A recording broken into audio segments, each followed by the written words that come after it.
नमस्कार। आज आम एक बहुत ही दिलचस्प कहानी विषय कथा हेबा। पवित्र कांस्य मूर्तिर कहानी। यह केवल कला बा इतिहास नुहे, एथिरे नैतिकतार एक बड़ प्रश्न भी जोड़ी होई रहिछि। हेले केबे भाबिचंते गोटे बड़ म्यूजियम काहेकि तार सबुठु दामी सबुठु अमूल्य जिनिसकु फेराई देबाकू राजी हेबो? आश्चर्य लागुछि ना? बस एही प्रश्नरु ही आमर आजिर कहानी आरंभ। ଆଉ ଜାଣିଲେ ଆଶ୍ଚର୍ଯ୍ୟ ହେବେ, ଠିକ୍ ଏଇଆ ହିଁ ହେବାକୁ ଯାଉଛି। 2026ରେ ଆମେରିକାର ପ୍ରସିଦ୍ଧ ସ୍ମିଥସୋନିଆନ୍ ମ୍ୟୁଜିୟମ୍ ଠିକ୍ ଏମିତି ଏକ ନିଷ୍ପତ୍ତି ନେଇଛି। ସେମାନେ ଏମିତି କିଛି ଘୋଷଣା କରିଛନ୍ତି ଯାହାକୁ ନେଇ ପୁରା ଦୁନିଆରେ ଚର୍ଚ୍ଚା। ତେବେ ଆସନ୍ତୁ ଦେଖିବା ଏହି ଐତିହାସିକ ପ୍ରତ୍ୟାବର୍ତ୍ତନର କାହାଣୀକୁ। ସ୍ମିଥସୋନିଆନ୍ର National Museum of Asian Art ଏହି ବଡ଼ ନିଷ୍ପତ୍ତି ନେଇଛି ପ୍ରାଚୀନ ଭାରତୀୟ ମୂର୍ତ୍ତି ଫେରାଇବାକୁ। କିନ୍ତୁ କଥାଟା କେବଳ ସ୍ମିଥସୋନିଆନ୍ର ନୁହେଁ, ଏହା ପଛରେ ଗୋଟେ ବଡ଼ କାରଣ ଅଛି। ଆଜିକାଲି ଦୁନିଆ ସାରା ଏକ ଆନ୍ଦୋଳନ ଭଳି ଚାଲିଛି।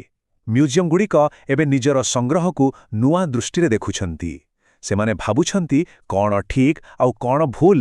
ଏହି ନିଷ୍ପତ୍ତି ସେହି ଚିନ୍ତାର ହିଁ ଏକ ଅଂଶ। ତେବେ ଆସନ୍ତୁ ସେହି ମୂର୍ତ୍ତିଗୁଡ଼ିକ ବିଷୟରେ ଜାଣିବା, ଯାହାକୁ ନେଇ ଏତେ କଥା।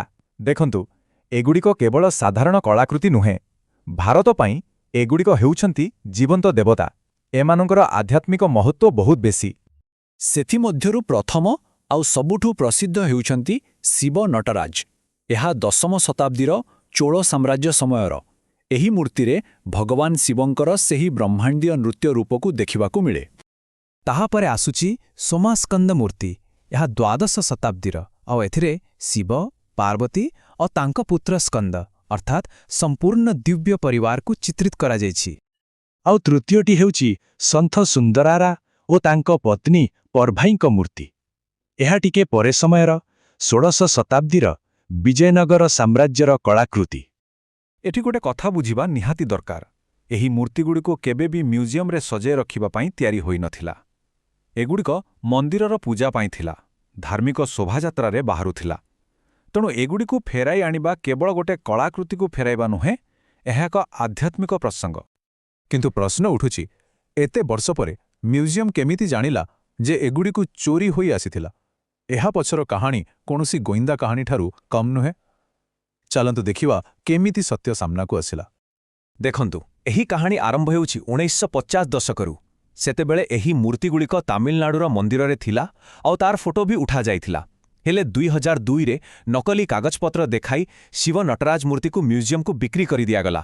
ବହୁ ବର୍ଷ ପରେ 2020 ଦଶକରେ ଯେତେବେଳେ ସ୍ମିଥସୋନିଆନ୍ ନିଜର ସବୁ ଜିନିଷର ଯାଞ୍ଚ ଆରମ୍ଭ କଲା, ସେତେବେଳେ ଏହି କଥା ଧରାପଡ଼ିଲା। ଆଉ ଶେଷରେ 2026ରେ ଏହାକୁ ଫେରାଇ ଦେବାର ଘୋଷଣା ହେଲା। ତେବେ ପ୍ରମାଣ କ'ଣ ଥିଲା?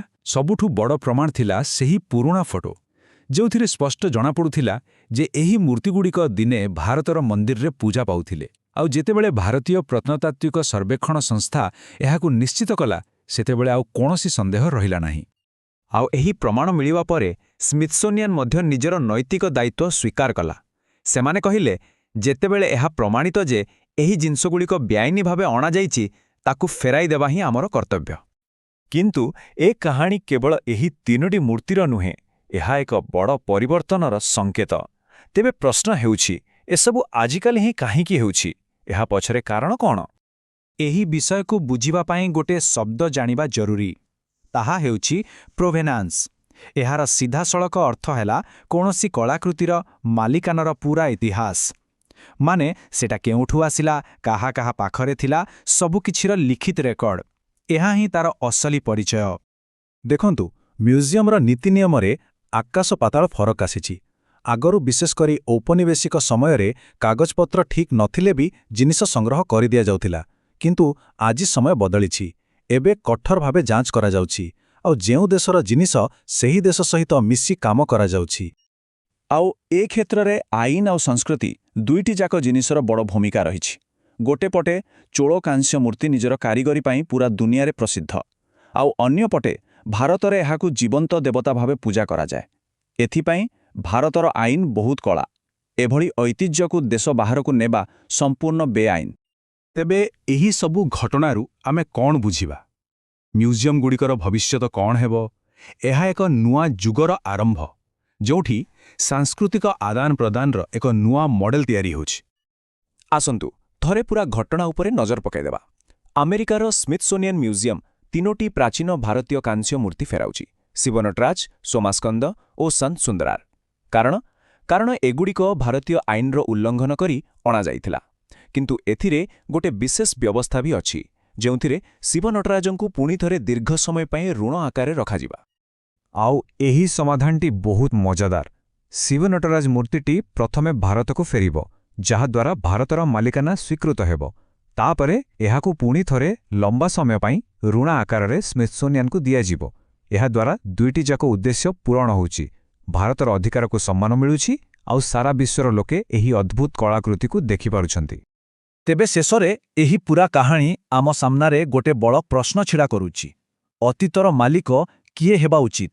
ଏହାର ଉତ୍ତର ସହଜ ନୁହେଁ, ଆଉ ଏହାକୁ ନେଇ ଆଗକୁ ମଧ୍ୟ ବହୁତ ବିତର୍କ ହେବ।